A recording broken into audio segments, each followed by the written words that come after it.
Hey ho, I got Epic Sip, Lawson's first batch, I believe, of this very strong Sip of Sunshine influenced beer. Now it's becoming a family of IPAs, 9.5%, 9.2 ounce stovepipe cans. This is kind of like a market that's generated over the past 3 years, making a lot of brewers making really strong IPAs, up close to 10%, in these big cans. And sell them as singles for pretty cheap. I got this for $4. I bet most places it'll be more, but a lot of breweries sell this sort of thing for $3 for one of these, and that's like this is like the same amount of alcohol total as a Bud Light 40 basically, and it's similar price, maybe even cheaper. But let's get into it. It's canned November 5th, so that is 25 days ago. I bought this a while back, but I was just like, didn't know when I was gonna be ready for drinking all this strong beer. That's why it's already opened. I gave some away already. And there you go. It's definitely darker than Sip of Sunshine. And I don't know if it's influenced by Triple Sunshine. Triple Sunshine is brewed in Vermont. This one is not. This is brewed in Two Roads, or in Connecticut by Two Roads Brewing, just like Sip of Sunshine has always been brewed. But those Sip of Sunshine is based on Double Sunshine that is made by Lawson's in Vermont. And I like that one more, I think. And then they have Triple Sunshine. That one's 10.5. And that one is surprisingly good and drinkable. I usually don't go for these big, super strong IPAs.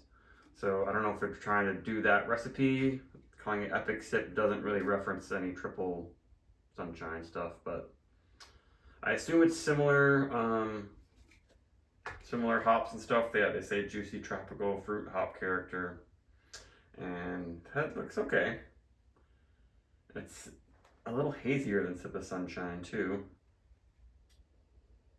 Getting some really nice aromas though. Yeah, it smells sweeter and fruitier, I guess. And boozy? Not really getting much booze. Lawson's does know how to make very clean, drinkable beers. That smells quite nice.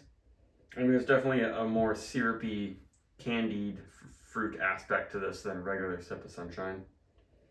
And I did have a Sip of Sunshine recently and enjoyed it quite a bit. I used to kind of be bored by it, but now I'm kind of getting out of an obsession with hazy IPAs and really enjoying some of these clearer ones and more West Coast style or just different style. There's a little bit of spiciness, but it's very sweet. Orange, pineapple, canned pineapple, canned peaches and syrup. And I'm not getting booze. It's amazing. Wow, that smells really good.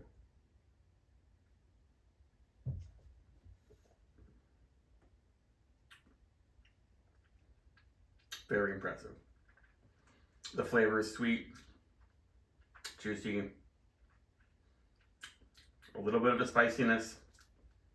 Maybe now there's a little bit of an alcohol something in there, but it's not even that warm.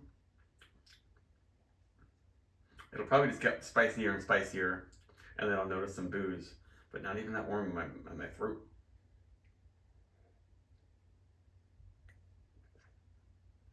The mouthfeel isn't quite as big as maybe you think. It's a little bit silky. It's a little bit syrupy.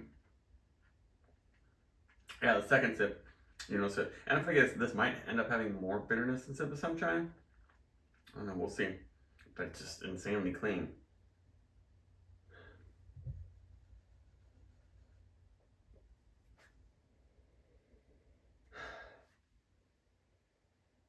Yeah, now it's not smelling as good. Maybe it's this glass, I don't know.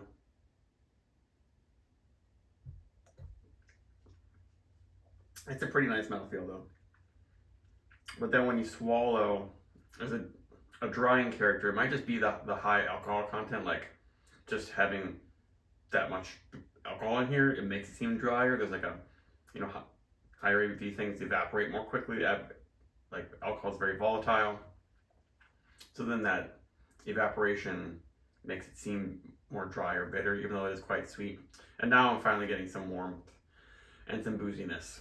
Took 3 sips though. 3 epic sips.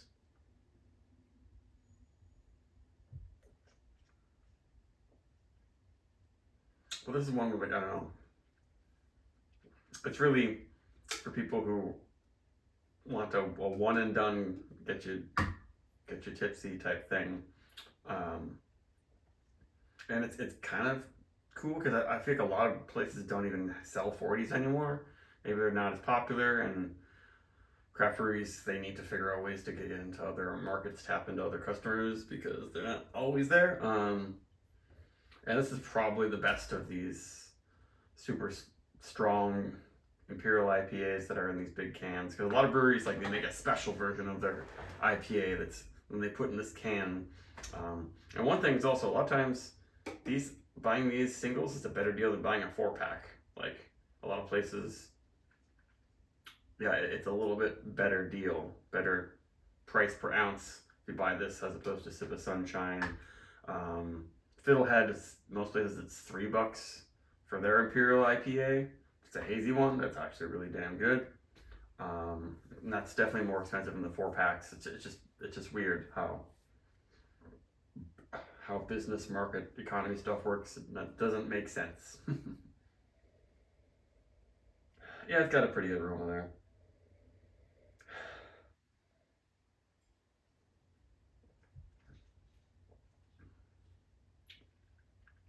Yeah, this does recall a bit more the double, triple sunshine. More as I drink it, it's getting more of a spicy floral note. It started off really fruity and sweet.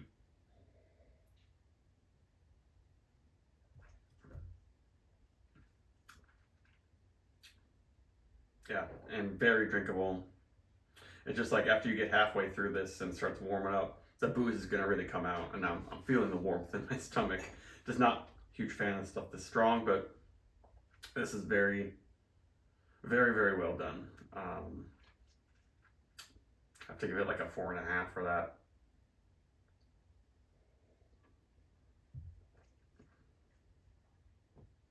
Like Hill Farmstead's Ephraim, that's like their triple IPA. Put these side by side and see which one's better. I don't remember.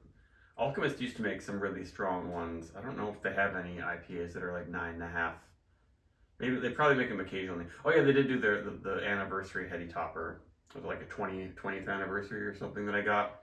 That was pretty good. This might beat that. It's quite sweet though. That's kind of the thing. It's like the sweetness makes it very palatable. But yes, it's 4.5. Glad I grabbed this one, and maybe you should too. But share it with a friend. I'm actually going to blend this with like a lower alcohol IPA, or you can even blend it with a non-alcoholic IPA, and have fun. Bye.